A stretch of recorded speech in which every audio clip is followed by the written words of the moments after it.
Lufta nuk ka përfunduar. Deklaroi kryeministri izraelit Benjamin Netanyahu, më pak se 24 orë pasi SBA shpalli një ndërprerje dyavore të luftimeve me Iranin.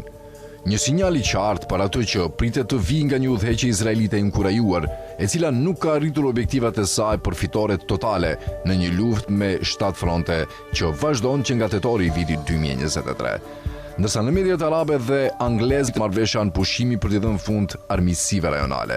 Mediat hebraike izraelite e shohin situatën ndryshe. Në vend të përfundimit të luftës, Tel Avivi po sheh mundësinë për përshkallëzim të radhës. Në Liban, edhe nëse arrihet një anëpushim, qeveria izraelite synon ta përdorë atë për të shkaktuar një goditje të madhe politike ndaj Hezbollahut, pasi nuk ka arritur suksese reale ushtarake. Menjëherë pas shpalljes së anëpushimit nga presidenti amerikan Donald Trump, Izraeli shfryzoi këtë hapësirë për të përqendruar fuqinë ajrore mbi Libanin. Pasojat ishin shkatruese.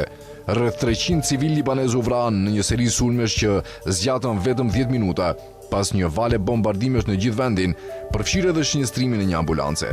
Pas kësaj, pasuan sulme të tjera, përfshirë një goditje të synuar që vrau 19 persona në Nabatije, mes tyre të paktën 12 anëtarë të forcave të sigurisë. Ndërkohë, SBA zgjodhi kryeministin libanez Nawaf Salam dhe presidentin Joseph Aoun, të cilët kanë kërkuar publikisht negociata të drejtpërdrejta me Izraelin, ndërsa popullsia civile përballet me masakra të njëpasnjëshme. Mënyra se si po orkestrohet kjo situatë u shpjegua hapur edhe në një emision të Channel 13 në Izrael, ku u tha se Izraeli po përpiqet të nxjisë një luftë civile në Liban, duke përdorur qeverinë për të goditur Hezbollahun. Ekzistojnë gjithashtu dyshyme se milicit të forcave libaneze po kontribojnë në tërheqjen e vendit drejt një konflikti të përgjithshëm.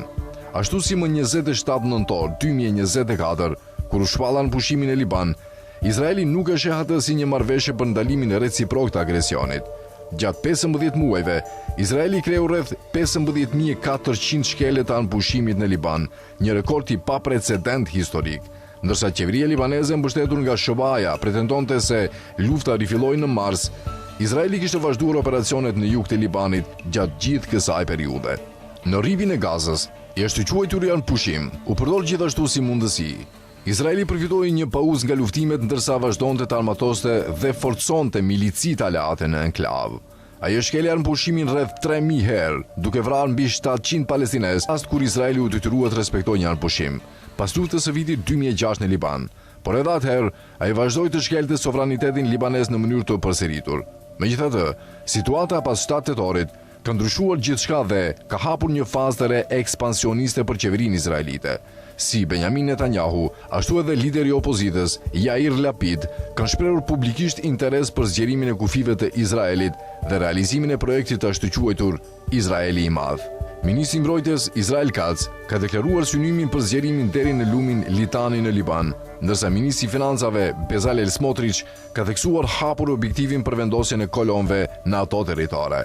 Izraeli aktualisht po zhvillon një luftë që konsideron ekzistenciale për të realizuar projektin e Izraelit të Madh, një konflikt rajonal që nuk pritet të përfundojë derisa ky projekt të konsolidohet.